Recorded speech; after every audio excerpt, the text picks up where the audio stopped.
Okay. ఈరోజు మనం ఎవరి గురించి మాట్లాడుకుంటున్నాం గురుగారు? ఇవాళ రామారావు గారి గురించి, రామారావు గారితో పాటు సంబంధిత రేలంగి గారి గురించి కూడా మాట్లాడుకోవచ్చు. చెప్పండి. ఎన్టీ రామారావు గారు, నాగేశ్వరరావు గారు, సావిత్రి, ఈశ్వర్ గారు వీళ్ళందరూ నాగిరెడ్డి గారి ఆస్థానంలో నెల జీతాలకి పనిచేసేవాళ్ళు కదా. ఆ పనిచేసేటప్పుడు అప్పుడు రామారావు గారు పాతాళ భరి వాటన్నిటిలో ఫైట్లు గీట్లు అన్నీ ఉండేవి. ఆ ఉదయం వచ్చి 5 గంటలకు అలా వచ్చి ఆయన ఫైట్ ప్రాక్టీస్ చేయాలి. ఫైట్ మాస్టర్ వస్తాడు, ఫైట్స్ ప్రాక్టీస్ చేయాలి. అక్కడ రోజు వచ్చిన వాళ్ళకి 2 ఇడ్లీ వడ ఇచ్చేవాళ్ళు. నాగిరెడ్డి గారు టిఫిన్ అనమాట. సో 2 ఇడ్లీ వడ తినేవాళ్ళు. తింటే రామారావు గారు ఎక్సర్సైజ్ చేయాలి కదా, ఫైట్స్ నేర్చుకోవాలి. 2 ఇడ్లీ వడ, అప్పట్లో ఇడ్లీ ఇంత ఉన్నా వడ ఇంత ఉన్నా 2 ఇడ్లీ వడ ఏం సరిపోద్ది. అందులో రామారావు గారు చేసేటటువంటి చాలా కఠిన శ్రమకి అది చాలదు. ఒకసారి నాగిరెడ్డి గారిని అడిగారట, సార్ నేను ఫైట్స్ నేర్చుకోవాలి, నాకు 2 ఇడ్లీ వడ చాలదండి అని అడిగితే అప్పుడు ఆయనకి ఎక్స్ట్రా టిఫిన్ ఇవ్వమని ఆర్డర్ వేశారంట నాగిరెడ్డి గారు. సో ఎన్టీ రామారావు లాంటి చాలా గొప్ప నటుడు మన తెలుగు ఇండస్ట్రీకి దొరికినటువంటి వరం.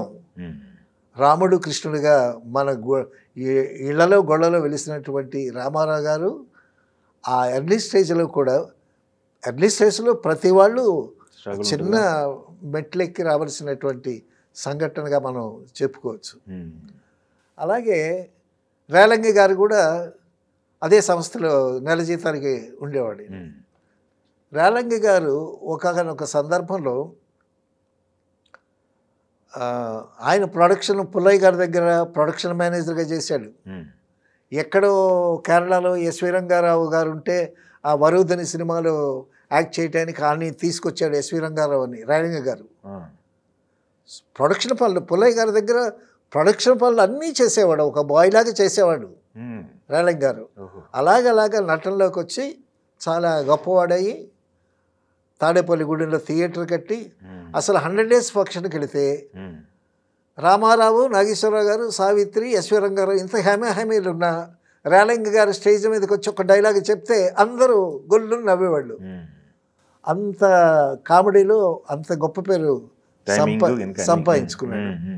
సో ఆయన బాగా వృద్ధిలోకి వచ్చి బాగా సంపాదించుకున్న తర్వాత ఆయన అన్న మాట వినడానికి మనకి తమాషాగా ఉన్నా అందులో ఎంత డెప్త్ ఉందో అర్థమవుతుంది మనకి. చెప్పండి. ఏమన్నారంటే, బిగినింగ్లో మాకు మరమరాలు తినటానికి కూడా డబ్బులు లేవు, అప్పట్లో మరమరాలు కొనుక్కుని తినటానికి కూడా డబ్బులు లేవు, ఇప్పుడు ఇంత సంపాదించి మరమరాలు తింటే అరగను కూడా అరగట్లేదు అని అన్నాడు. సో అది వినటానికి తమాషాగా ఉన్న ఆ ఎంత డెప్త్లో నుంచి వచ్చినటువంటి మాటలు అవి. సో సినిమా ఫీల్డ్లో పస్తులు పడి తినకుండా మంచినీళ్ళు తాగి పడినటువంటి రోజులు ఉన్నాయి. అంత కష్టపడి ఆ ఇండస్ట్రీలో నిలదొక్కుని బయటకు వచ్చిన తర్వాత ఐశ్వర్యవంతులైనటువంటి వాళ్ళు ఉన్నారు. ఆ ఐశ్వర్యం అనుభవించలేకపోవటం అనేటటువంటి పరిస్థితులు కూడా ఉన్నాయని చెప్పుకోవటం. థ్యాంక్ యూ అండి, మంచి ఇన్సిడెంట్ చెప్పారు. Thank you.